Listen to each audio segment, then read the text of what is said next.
Hello Gemini, and welcome to your February 2021 video. My name is Zara and I'm going to take you through your horoscope. So if you sun, moon or rising Gemini, you can watch this video. It will apply to you. Mercury is in retrograde until the 21st of February 2021. So Mercury is your ruler. It's a planet of communication, technology, even small distance traveling. During this time when Mercury is in retrograde and it's your ruler, you need to take some special time to really think about things. A lot of thinking about the past, thinking of past experiences, but also wanting to gain a spiritual understanding of it, because Mercury will be in your 9th house.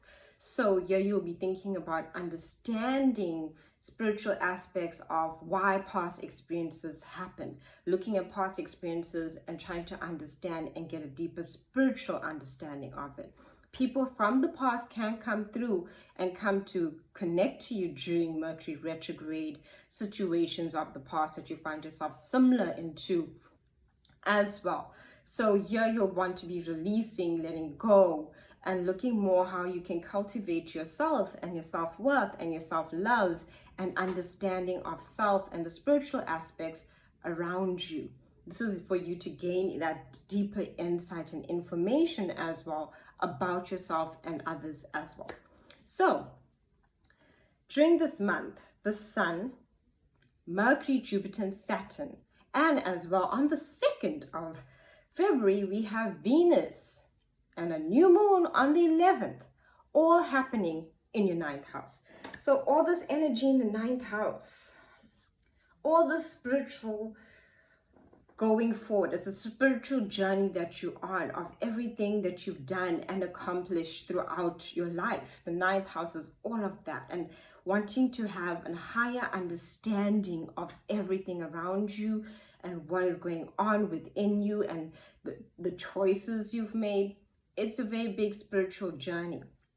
The 9th house is an excellent time for mentoring, teaching, writing, learning, sharing information, connecting to people of a spiritual nature, wanting to basically be on the same wavelength, wanting to, if you want those people that treat people with kindness, with love, with admiration, you're wanting to find that. You're looking for that within your relationships. You're looking for that deep spiritual connection. You're looking for that deep understanding, of yourself and everyone. And when we have so much of energy in the 9th house, so much of this energy that's going into, the world, that's, and looking at all of these things around us, you're going to need to focus on your 3rd house, because all these planets there, we look at the opposite house to balance it. The 3rd house is asking you, what have your conversations been about? What have you been reading? What have you been, watching on the television? All of these things. What have you been seeing in the media? What have you been taking in? Has it been nurturing your soul? What are you reading? What are you talking about? What are the conversations you're having with people around you?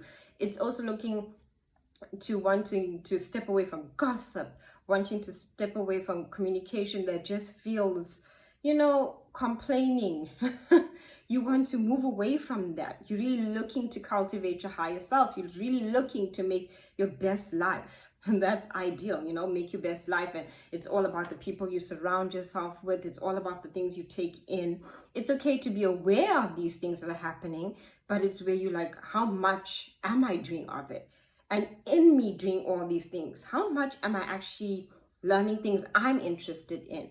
Talking about topics that interest me, that inspire me? Am I just reading things and being aware of everything that's happening outside of myself, but it's really affecting my mental, emotional health? And that can also impact your physical health, and wanting to take a break from that. And that's that spiritual energy that it gives to you.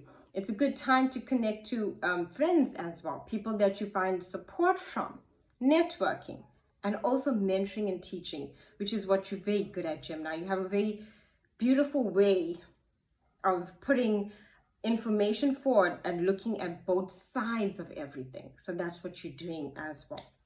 Then on the 19th, the Sun and Neptune move into your 10th house. This is excellent. 19th, Sun and Neptune.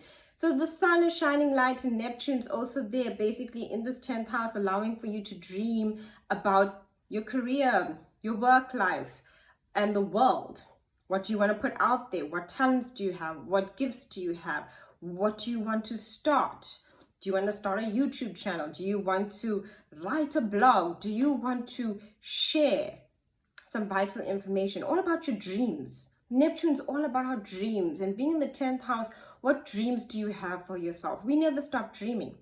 We always want things within our life of, goals and how we want to connect to other people. Yeah, it's like, how can you utilize your talents, your gifts, your creativity, and you are very creative, and bring it forth in your 10th house and put it out there. Even a hobby, finding those things and dreaming about it, finding creative ways to work through it. All about the 10th house, career, world, dreams, visions, and holding all of that for you and what you want to bring out into the world. Then on the 27th, we have a full moon, and the full moon will be happening in your 4th house. So the full moon in your 4th house. Full moon in the 4th house is wanting to basically connect, and you'll be feeling deeply emotional on the 27th with this full moon, because the 4th house is our heart, it's our emotions, it's our home. How do you feel comfortable? You've been going through all these changes of learning, gathering information, spiritual understanding, letting go of things of the past with the Mercury retrograde, understanding yourself and how you worked through certain situations in the past, how others have treated you in the past. And now you want to release it from your heart, because the 4th house is the heart, it's the home.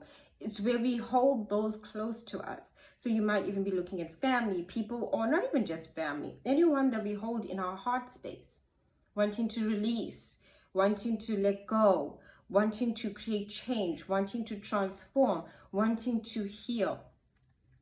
You'll be looking at your deep emotional self and wanting to really heal and move forward in a different way. Also making changes to your home, improving your environment so you feel comfortable. The 4th house is about comfort. It's our home. And do we feel at home with other people? Do we feel at home with ourselves? Do we feel at home in our environment? And wanting to bring those changes in so you can feel good. You've made all these spiritual changes and understandings and gaining all this knowledge. But now you want to implement it into your life. And there'll be certain aspects that you need to say goodbye to, let go of, so you can allow for the new to enter. Thank you so much for watching.